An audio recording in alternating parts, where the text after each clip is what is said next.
సుగాలి ప్రీతి కేసులో పళ్ళున్న చెట్టుకే రాళ్ల దెబ్బలు అన్నట్టుగా ఉంది నా పరిస్థితి అంటూ పవన్ కళ్యాణ్ గారు అంటున్నారు. సో మనందరికీ కూడా తెలిసిందే, విశాఖ వేదికగా సేనతో సేనాని అని ఒక కార్యక్రమాలు కూడా జనసేన పార్టీకి సంబంధించి పెద్ద ఎత్తున కూడా నిర్వహిస్తూ ఉన్నారు. అయితే ఈ కార్యక్రమంలో మాట్లాడుతున్నప్పుడు పవన్ కళ్యాణ్ గారు సుగాలి ప్రీతి కేసు గురించి కూడా మాట్లాడడం జరిగింది. సో ముఖ్యంగా సుగాలి ప్రీతి తల్లి గారు ఏం మాట్లాడుతున్నారు అంటే, సహాయం చేసిన వాళ్ళని అంటే మనల్ని కూడా విమర్శిస్తూ తను మాట్లాడుతున్నారు, మనల్ని తిట్టడం ఏంటి, చేయుతనిచ్చిన వాళ్ళని తిడుతున్నారు అని చెప్పేసి పవన్ కళ్యాణ్ గారు చెప్తున్నారు. అదేవిధంగా పళ్ళున్న చెట్టుకే రాళ్ళ దెబ్బలు అన్నట్టు నేను వాళ్ళకు సహాయం చేసింది పోయి నన్నే ఇంకా విమర్శిస్తూ తిడుతున్నారు అని చెప్పేసి అంటున్నారు. సో మనందరికీ కూడా తెలిసిందే, సుగాలి ప్రీతి వాళ్ళ అమ్మగారు ఎన్ని సందర్భాల్లో ఏ విధంగా మాట్లాడుతున్నారు అని చెప్పేసి. అయితే పవన్ కళ్యాణ్ గారు గత ప్రభుత్వ పరిపాలనలో ఎప్పుడైతే ఈ కేసు జరిగిందో, సుగాలి ప్రీతి కేసు, సో అప్పుడు ఇక్కడ మాజీ సీఎం జగన్మోహన్ రెడ్డి గారిని విమర్శించి ఆయనకు ఎదురెళ్ళి క్వశ్చన్ చేసే వాళ్ళు ఎవ్వరు కూడా లేరు. అలాంటి ధైర్యం కానీ సాహసం కానీ ఎవరు కూడా చేయలేదు.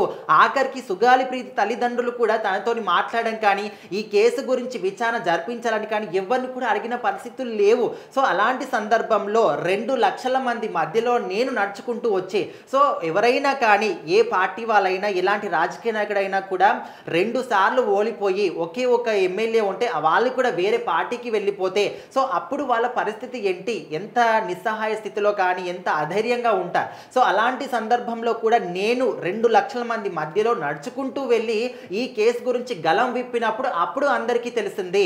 అలాంటి సందర్భంలో అప్పుడున్నటువంటి ప్రభుత్వం ఈ యొక్క సిఐడికి కేసును అప్పగించారు. సో అలాంటిది నన్ను కూడా తిడుతున్నారు. సో నేను తీసుకొచ్చినటువంటి ఈ ఒత్తిడి ద్వారా ప్రభుత్వం తరపు నుంచి ఎలాంటి బెనిఫిట్స్ ఈ ఫ్యామిలీకి రావాలో అవన్నీ కూడా వచ్చాయి. 5 ఎకరాల వ్యవసాయ భూమిని అందించారు, అదేవిధంగా 5 సెంట్ల ఇళ్ల స్థలాన్ని ఇచ్చారు, అండ్ వాళ్ళ నాన్నగారికి కూడా జూనియర్ అసిస్టెంట్గా గవర్నమెంట్ జాబ్ కూడా ఇప్పించారు. సో ఇవన్నీ కూడా వచ్చినప్పటికీ అయినా కూడా నేను డిప్యూటీ సీఎం అయిన తర్వాత మొదటిసారి సుగాలి ప్రీతి కేసు గురించి అడిగాను.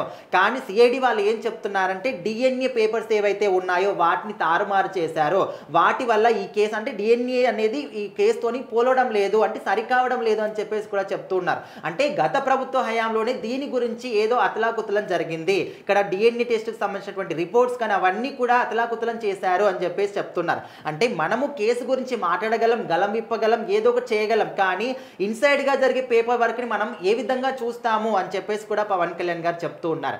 ఏదేమైనప్పటికీ ఈ యొక్క సుగాలి ప్రీతి కేసు గురించి ఇంకా కూడా నేను న్యాయం కోసం పోరాటం చేస్తూనే ఉంటాను. కానీ వాళ్ళ తల్లి గారు అంటే దీన్ని ఒక రాజకీయ పరంగా తీసుకొచ్చి వేరే పార్టీ వాళ్ళకు లబ్ధి చేకూరే విధంగా మాట్లాడుతున్నారు. ఇది సరైన పద్ధతి కాదు, పళ్ళున్న చెట్టుకి రాళ్ళ దెబ్బలుగా నా పరిస్థితి అయిపోయిందని చెప్పేసి కూడా పవన్ కళ్యాణ్ గారికి ఈ యొక్క సుగాలి ప్రీతి కేసును ఉద్దేశించి మాట్లాడడం జరిగింది.